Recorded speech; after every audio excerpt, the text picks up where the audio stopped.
عليهم نبأ الذي آتيناه آياتنا فانسلخ منها فأتبعه الشيطان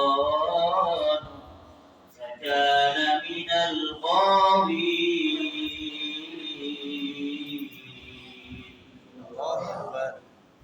আল্লাহ রাব্বুল আলামিন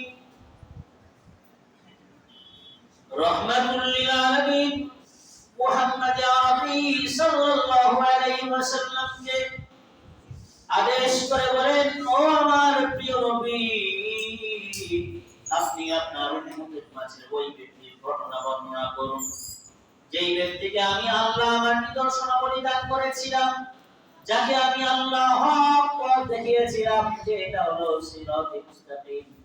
এই পথে চললে তুমি হিদায়াত পাবে, এই পথে চললে তুমি জান্নাতে যাবে, আর এই পথে চললে জাহান্নামে যাবে। বান্দা সাবধান হয়ে যাও। কিন্তু আমি আল্লাহ তাকে হিদায়াতের পথ দেখার পরে ওই বান্দা আমসালা ফরহা, সে হক পথ থেকে বিচ্যুত হয়ে গেল। ফাকানা মিনাল গাওয়িন, পরে ওই বান্দা সীমালঙ্ঘনকারীদের অন্তর্ভুক্ত হয়ে গেল। নাউযুবিল্লাহ। বনি ইসরাঈলের তৎকালীন সময়ের বুজুর্গ ছিলেন বালাম ইবনে বাউর, যাকে মুস্তাজাবুদ দাওয়া বলা হতো। আল্লাহর কাছে যেই দোয়া করতেন, আল্লাহ পাক রব্বুল আলামিনের এত বেশি ইবাদত এই ব্যক্তি করেছেন, যার কারণে ইবাদত এত আল্লাহর কাছে তার পছন্দনীয় হয়েছিল। এই বান্দা যা দোয়া করে আল্লাহ পাক তার সকল দোয়া কবুল করে নিতেন। একদিন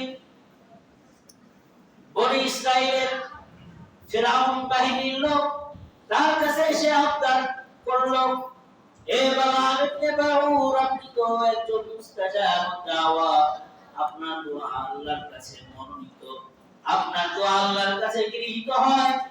আমরা ফিরআউনের পক্ষ থেকে এসেছি, আমরা মুসা কালিমুল্লাহ বর্তমান সময়ের নবী, আমরা তার বিপক্ষে যুদ্ধ করতে চাই, আমরা তাকে পরাজিত করতে চাই। আপনি আল্লাহর কাছে দোয়া করুন, আল্লাহ যেন আমাদেরকে বিজয় দান করেন। অন্যদিকে মুসা কালিমুল্লাহ, যদিও তিনি আল্লাহর নবী, আল্লাহ পাক যেন আমাদের এই যুদ্ধে তাকে পরাজিত করে দেন। জোরে বলেন নাউযুবিল্লাহ। মুফাসসিরিন ইকরাম লিখেছেন, প্রথম পুরো পৃথিবীর যদি সমগ্র মানুষ বলি হয়ে যায়, সকলে যদি বুজুর্গ আউলিয়া হয়ে যায়, কিন্তু সকল মানুষ মিলে একজন নবীর সামান্য একজন সবচেয়ে যে ছোট নবী এবং রাসূল তার সামনে দাঁড় করানো হলে একজন এই নবীর কাতারে সমগ্র দুনিয়ার মানুষগুলি হলেও এই দুইজনের মর্যাদা আল্লাহ পাক কখনোই সমান করবে না। কারণ নবুয়ত হলো আল্লাহ প্রদত্ত, আর ওলি হওয়া এটা হলো মানুষের প্রচেষ্টার মাধ্যমে হওয়া যায়।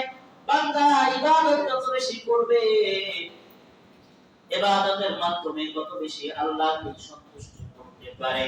সকলে মিলে এসে যখন আবদার করছে, এবার বালাম ইবনে বাউর ভালো করে জানতেন, আমি যত বড়ই বুজুর্গ হই না কেন, যত বড়ই আল্লাহর নেককার বান্দা হই না কেন, কিন্তু আমি তো শুধুমাত্র আল্লাহর একজন ওলি, আমি তো একজন আবেদ, আমার তেমন কোনো ইলম নাই। অন্যদিকে মুসা কালিমুল্লাহ হলেন একজন পয়গম্বর, শুধুমাত্র পয়গম্বর নয়, যেমন তেমন পয়গম্বর নয়, তিনি একজন জলিলুল কদর পয়গম্বর। পয়গম্বর যত দুনিয়াতে আসছে সকল নবী এবং রাসূলদের মধ্যে সবথেকে বেশি যিনি আল্লাহর সাথে কথা বলেছিলেন তিনি হলেন মুসা কালিমুল্লাহ। সুবহানাল্লাহ। এই মুসা কালিমুল্লাহর বিপক্ষে গেলে আমার এই ইবাদত শেষ হয়ে যাবে, আমার এই বুজুর্গি থাকবে না। এজন্য বালাম ইবনে দাউদ তাদেরকে স্পষ্ট জানায় দিল, না না, আমি মুসার বিপক্ষে দোয়া করতে পারবো না। একবার দুইবার তিনবার এভাবে আবদার করার পরেও যখন কোনোভাবে মানতে না পারলেন না, তিনি অস্বীকার করে দিলেন, না, কোনোভাবে আমি মুসার বিপক্ষে দোয়া করতে পারবো না। যাও তোমরা এখান থেকে, তোমাদের যুদ্ধ তোমরা কিভাবে করবে সব তোমরা সিস্টেম করে নাও, আমি কখনোই মুসার বিপক্ষে যেতে পারবো না। এভাবে কিছুদিন যাওয়ার পরে ফিরআউন বাহিনীর লোকরা চিন্তা করলো যে কোনো মূল্যে হোক এই ব্যক্তিকে রাজি করতে হবে, যে কোনো মূল্যে হোক মুসার বিরুদ্ধে দোয়া করাইতে হবে। এবার বালাম ইবনে বাউরের স্ত্রীর কাছে যাওয়া হলো, গিয়ে তাকে বিভিন্ন রকমের উপহার আর প্রলোভন দেওয়ার জন্য তাকে প্রলোভন দেখানো হলো। বলা হলো তুমি যদি আমাদের এই কাজটা করিয়ে দিতে পারো, তোমার স্বামীর মাধ্যমে আমরা তোমাকে এই উপহারগুলো দিব, তোমাকে এরকম অট্টালিকা বানিয়ে দিব, তোমাকে আমরা অনেক কিছু গিফট করব। এভাবে তার স্ত্রীকে যখন প্রলোভন দেখানো হলো, এক পর্যায়ে তার স্ত্রী রাজি হয়ে গেল। স্ত্রী যখন রাজি হয়ে গেল, বালাম ইবনে বাউর ইবাদত করে যখন বাসায় আসছে, এবার তার স্বামীর কাছে বউ আবদার করে বসলো, আজকে আমি আপনার কাছে একটা আবদার করব, অবশ্যই আমার এই কথাটা রাখতে হবে, আপনাকে এই কথাটা অবশ্যই রাখতে হবে। কি কথা? আগে কথা দেন, তাহলে আমি আপনার কাছে সেই আবদারটা প্রকাশ করব। বালাম ইবনে বাউরকে অনেক পীড়াপিড়ির পরে যখন রাজি করা হলো, আমার ভাইরা খুব ভালো করে বুঝবেন, আল্লাহ পাক রব্বুল আলামিন আমাদেরকে হেদায়েত দিয়েছেন। এই হেদায়েত যেমন তেমন জিনিস নয়। মনে হলো যে এখন আমি ইবাদত করছি, ইবাদত করব, গুনাহ করব না, এমন কাজ করলে আল্লাহর কাছে ধরা খেতে হবে। স্ত্রীর কথা বালাম ইবনে বাউর রাজি হয়ে গেল, বলল কি আবদার বলো। স্ত্রী বলে আমাকে একদল লোক আমার কাছে আসছিল, আমাকে এই উপহারগুলো দিয়েছে, দিতে চেয়েছে। তারা বলেছে আপনি যদি মুসার বিপক্ষে দোয়া করেন তাহলে তারা আমাদেরকে এই পুরস্কারগুলো দিবেন, আপনি রাজি হয়ে যান, আপনি দোয়া করেন। বালাম ইবনে বাউর চিন্তায় পড়ে গেল, আমি তো তাদেরকে নিষেধ করেছিলাম, আমি তাদেরকে মানা করে দিয়েছিলাম, মুসার বিপক্ষে আমি কখনোই দোয়া করতে পারবো না, তাহলে তো আমার এই আবেগ শেষ হয়ে যাবে, শেষ হয়ে যাবে। তুমি এটা কি করেছো? বলে না, আমি তাদেরকে কথা দিয়ে এসেছি, আমি তাদেরকে বলে দিয়েছি অবশ্যই আমি আপনাকে রাজি করাবো, আপনার মাধ্যমে দোয়া করব। এবার যখন বালাম ইবনে বাউর স্ত্রীর কথা অপারগ হয়ে গেলেন, রাজি হয়ে গেলেন, দোয়া করতে শুরু করলেন। আল্লাহর কাছে যখন ফরিয়াদ করলেন, ওগো আল্লাহ, মুসাকে তুমি পরাজিত করে দাও, মুসাকে তুমি পরাস্ত করে দাও, আর ফিরআউন বাহিনীকে তুমি বিজয় দান করো।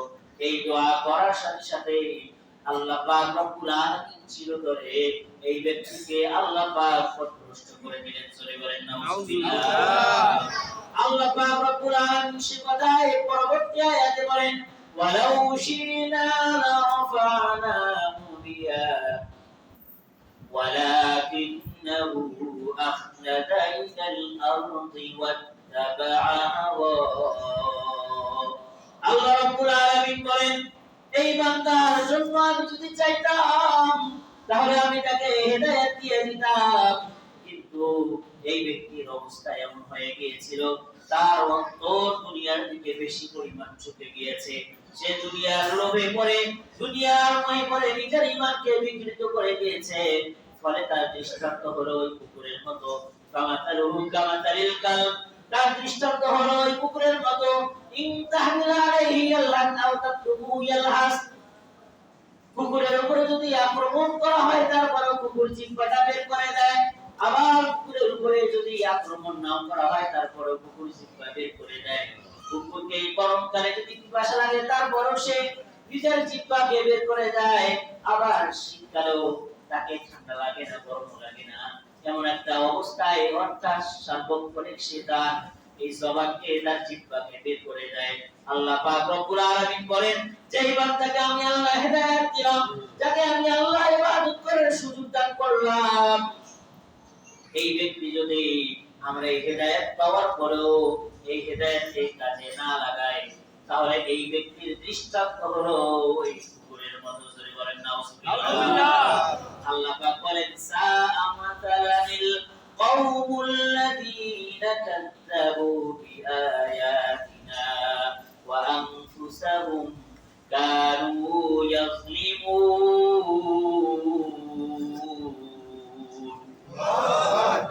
আল্লাহ পাক রব্বুল আলামিন বলেন, ওই ব্যক্তিদের দৃষ্টান্ত যাদের কাছে আমি আল্লাহর নিদর্শনাবলী থাকার পরেও তারা আমার এই নিদর্শনগুলিকে অস্বীকার করে বসে, আমি আল্লাহ তাদেরকে নিয়ামত দেওয়ার পর নিয়ামতের শুকরিয়া আদায় করে না।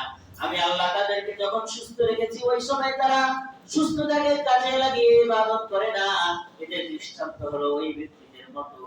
ফলে তারা নিজেরাই নিজেদের নফসের উপরে জুলুম করলো, নিজেরাই নিজেদের ক্ষতি ডেকে এনে নিজেরাই নিজেদেরকে পথভ্রষ্ট করলো। বলেন নাউজুবিল্লাহ।